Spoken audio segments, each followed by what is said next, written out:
Hi friends, എല്ലാവർക്കും അജൂസ് kitchen വേൾഡിൻ്റെ മറ്റൊരു എപ്പിസോഡിലേക്ക് സ്വാഗതം. ഇന്ന് നമ്മൾ ഒരു വെജിറ്റബിൾ പുലാവാണ് തയ്യാറാക്കാനായിട്ട് പോകുന്നത്. അടിപൊളി ടേസ്റ്റിലുള്ള ഒരു സ്പെഷ്യൽ വെജിറ്റബിൾ പുലാവാണ് ഇത്. അപ്പോൾ ഇത് നമ്മൾ സാധാരണ ഉണ്ടാക്കുന്ന പുലാവിൽ നിന്നൊക്കെ വളരെ വ്യത്യസ്തമായിട്ട് കുറേ വെറൈറ്റിയിലായിട്ടാണ് ഈ ഒരു പുലാവ് തയ്യാറാക്കുന്നത്. അതുപോലെ വളരെ പെട്ടെന്ന് ഈ ഒരു പുലാവ് നമുക്ക് തയ്യാറാക്കിയെടുക്കുവാനായിട്ട് സാധിക്കും. അപ്പോൾ നിങ്ങൾ ഈ ഒരു രീതിയിൽ നിങ്ങൾ ഒരു പ്രാവശ്യമെങ്കിലും ഒന്ന് ട്രൈ ചെയ്ത് നോക്കുക. തീർച്ചയായിട്ടും എല്ലാവർക്കും ഈ ഒരു വെജിറ്റബിൾ പുലാവ് ഇഷ്ടപ്പെടും. അപ്പം നമുക്ക് ഈ ഒരു പുലാവ് എങ്ങനെയാണ് തയ്യാറാക്കുന്നതെന്ന് നോക്കാം. ഇതിലേക്ക് നമുക്ക് ബസുമതി റൈസാണ് ആവശ്യമുള്ളത്. ഞാനിവിടെ നന്നായിട്ട് കഴുകി വൃത്തിയാക്കിയതിന് ശേഷം അരമണിക്കൂർ കുതിർത്തെടുത്തിട്ടുള്ള ബസുമതി റൈസാണ്.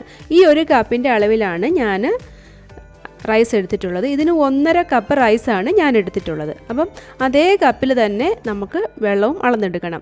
ഇപ്പം ഇരട്ടി വെള്ളമാണ് ഞാൻ എടുക്കുന്നത്. 1 കപ്പിന് 2 കപ്പ് വെള്ളം എന്നുള്ള കണക്കിൽ. അപ്പോൾ 1.5 കപ്പിന് 3 കപ്പ് വെള്ളമാണ് ഞാനിവിടെ അളന്നെടുത്തിട്ടുള്ളത്. ഏത് കപ്പിലാണോ നിങ്ങൾ റൈസ് എടുക്കുന്നത് അതേ കപ്പിൽ തന്നെ വെള്ളവും അളന്നെടുക്കുക. അപ്പം നമ്മൾക്ക് റൈസ് തയ്യാറാക്കാനായിട്ട് ആദ്യമേ ഒരു പാനിലേക്ക് ഒരു 2 ടേബിൾ സ്പൂൺ നെയ്യും ഒരു 2 ടീസ്പൂൺ ഓയിലും കൂടെ ഒഴിച്ചു കൊടുക്കാം. ഓയിൽ നന്നായിട്ട് ചൂടായി കഴിഞ്ഞാൽ അതിലേക്ക് അല്പം കിസ്മിസ് ഒന്ന് വറുത്ത് എടുക്കണം.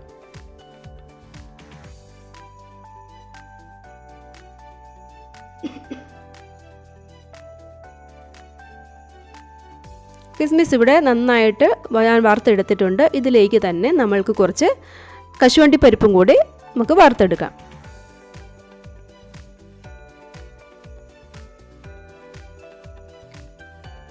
അതേ എണ്ണയിലേക്ക് തന്നെ നമ്മൾക്ക് കുറച്ച് വെജിറ്റബിളും കൂടെ വഴറ്റിയെടുക്കണമായിട്ടുണ്ട്. അതിനായിട്ട് ഞാനിവിടെ കുറച്ച് ക്യാരറ്റ്, ബീൻസ്, കുറച്ച് വെളുത്തുള്ളി, ഇഞ്ചി ഇത്രയുമാണ് എടുത്തിട്ടുള്ളത്.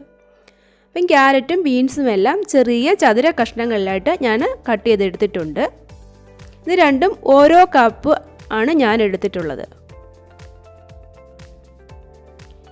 ഇതിലേക്ക് നിങ്ങൾക്ക് വേണമെങ്കിൽ പച്ച മട്ടർ, ഗ്രീൻ പീസ് നമുക്ക് ഇതിലേക്ക് എടുക്കാവുന്നതാണ്. അതുപോലെ വെളുത്തുള്ളിയും ഇഞ്ചിയും ചെറിയതായിട്ട് ഞാൻ ചോപ്പ് ചെയ്തെടുത്തിട്ടുണ്ട്. രണ്ടും ഓരോ ടേബിൾ സ്പൂൺ വെച്ച് എടുത്തിട്ടുണ്ട്.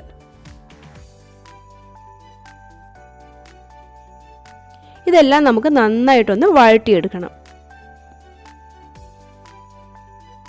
ഒരല്പം ഉപ്പും കൂടെ നമ്മൾക്കിതിലേക്ക് ചേർത്ത് കൊടുക്കാം. ഈ വെജിറ്റബിളിന് ആവശ്യമായിട്ടുള്ള ഉപ്പ് നമ്മൾ റൈസ് തയ്യാറാക്കുമ്പോൾ അതിനകത്തേക്ക് വേണ്ടുന്ന ഉപ്പ് നമ്മൾ പിന്നീട് ചേർക്കും. അപ്പോൾ ഈ വെജിറ്റബിളിന് മാത്രമുള്ള ഉപ്പ് ഈ സമയത്ത് ചേർത്താൽ മതിയാവും. ഇപ്പോൾ നമ്മുടെ വെജിറ്റബിൾ നന്നായിട്ട് വഴണ്ട് വന്നിട്ടുണ്ട്. ഇനി നമുക്ക് ഇതങ്ങ് കോരി മാറ്റാം.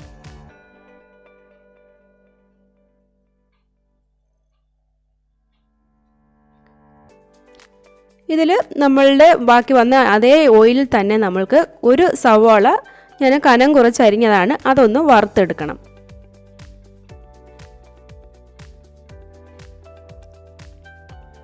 അപ്പം നന്നായിട്ട് സവാള നമുക്ക് വറുത്തെടുക്കണം. ആവശ്യമെങ്കിൽ കുറച്ചും കൂടെ ഓയിൽ ചേർത്ത് കൊടുക്കാവുന്നതാണ്. അപ്പം സവാളയുടെ നിറം ഒന്ന് മാറി തുടങ്ങിയിട്ടുണ്ട്. ഞാനൊരു 1 ടീസ്പൂൺ ഷുഗർ കൂടി ഇതിലേക്ക് ചേർത്ത് കൊടുക്കുന്നുണ്ട്. അപ്പം നമ്മുടെ സവാളയ്ക്ക് നല്ലൊരു കളറും കിട്ടും.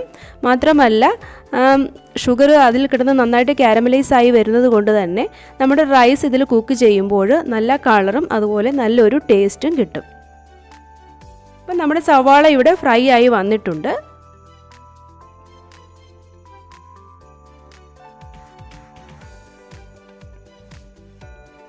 ഇതിലേക്ക് നമ്മൾ കുതിർത്ത് എടുത്ത് വച്ചിരിക്കുന്ന റൈസ് ഇതിലേക്ക് ചേർത്ത് കൊടുക്കാം.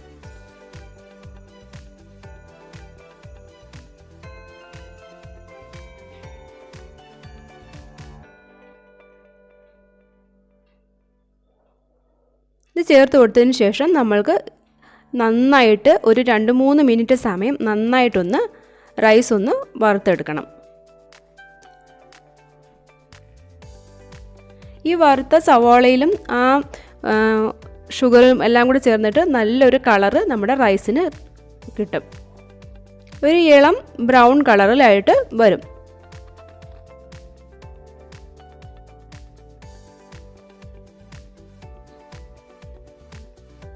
അപ്പോൾ ഇങ്ങനെ ചെയ്യുന്നത് കൊണ്ട് നമ്മളുടെ റൈസ് റെഡി ആയിട്ട് വരുമ്പോഴും നല്ലൊരു ടേസ്റ്റാണ് കിട്ടുക.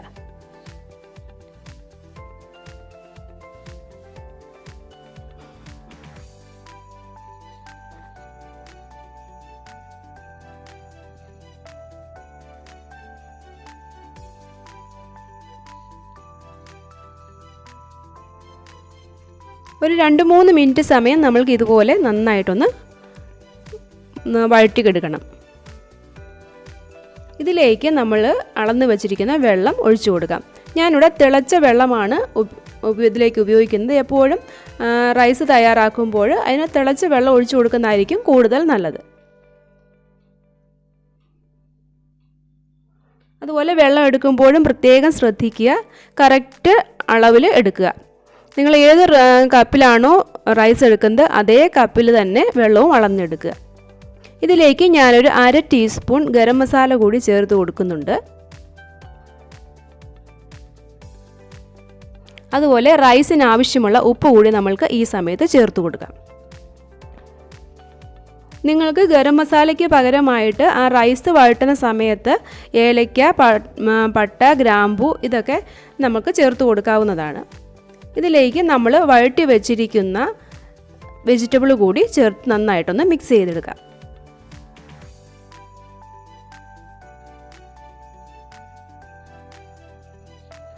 അപ്പം നമ്മുടെ റൈസ് ഇവിടെ നന്നായിട്ട് തിളച്ച് വന്നിട്ടുണ്ട്. നമുക്കിതൊന്ന് അടച്ചു വെച്ച് കുക്ക് ചെയ്യാം. ഇടയ്ക്ക് ഒന്ന് ഇളക്കി കൊടുക്കണം. അപ്പം വെള്ളം ചെറുതായിട്ട് വറ്റാനായിട്ട് തുടങ്ങിയിട്ടുണ്ട്. ഇതിലേക്ക് നമ്മൾ ഫ്രൈ ചെയ്ത് വെച്ചിരിക്കുന്ന അണ്ടിപ്പരിപ്പ് അതുപോലെ കിസ്മിസും നമുക്ക് ചേർത്ത് കൊടുത്ത് ഒന്നും കൂടി ഒന്ന് മിക്സ് ചെയ്യാം.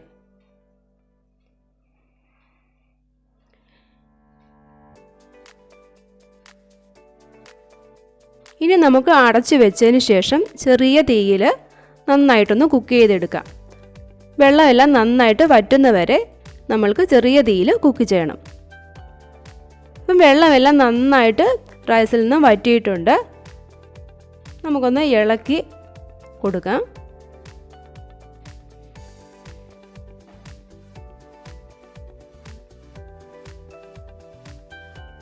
ചെറിയൊരു നനവ് മാത്രമേ ഉള്ളൂ.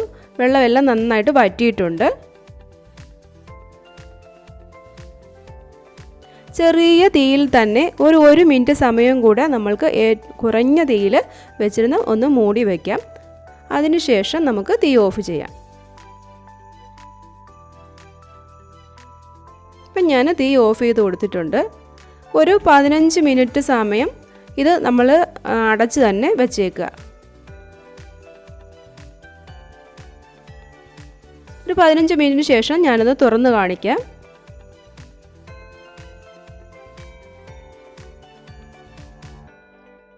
വെള്ളമെല്ലാം നന്നായിട്ട് വറ്റി നല്ല റൈസ് എല്ലാം നല്ല വേറെ നന്നായിട്ട് വന്നിട്ടുണ്ട്.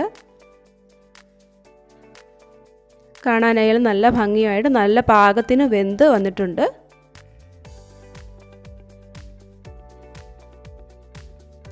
ഇതിലേക്ക് നമ്മൾക്ക് അല്പം മല്ലിയിലയോ പുതിനയിലയോ ഒക്കെ ചേർത്ത് കൊടുക്കാവുന്നതാണ്.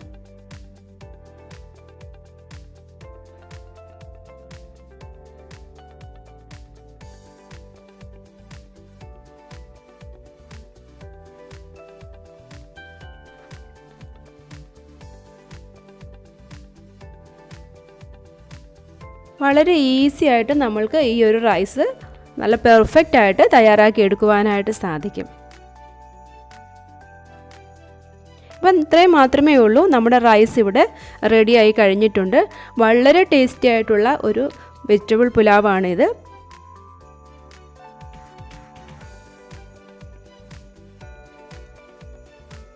തീർച്ചയായിട്ടും എല്ലാവരും ഒരിക്കലെങ്കിലും ഇതൊന്ന് ട്രൈ ചെയ്ത് നോക്കുക. വളരെ ഈസി ആയിട്ട് ചെയ്തെടുക്കുവാനായിട്ട് സാധിക്കും. അതുപോലെ തന്നെ വളരെ പെർഫെക്റ്റ് ആയിട്ട് നമുക്ക് കിട്ടുകയും ചെയ്യും. ഫ്രൈഡ് റൈസിനേക്കാളിലും ഒക്കെ ചെയ്തെടുക്കാനായിട്ടും എളുപ്പമാണ്. അതിനേക്കാട്ടിലും ടേസ്റ്റായിട്ടും നമുക്ക് ഈ ഒരു റൈസ് ലഭിക്കും.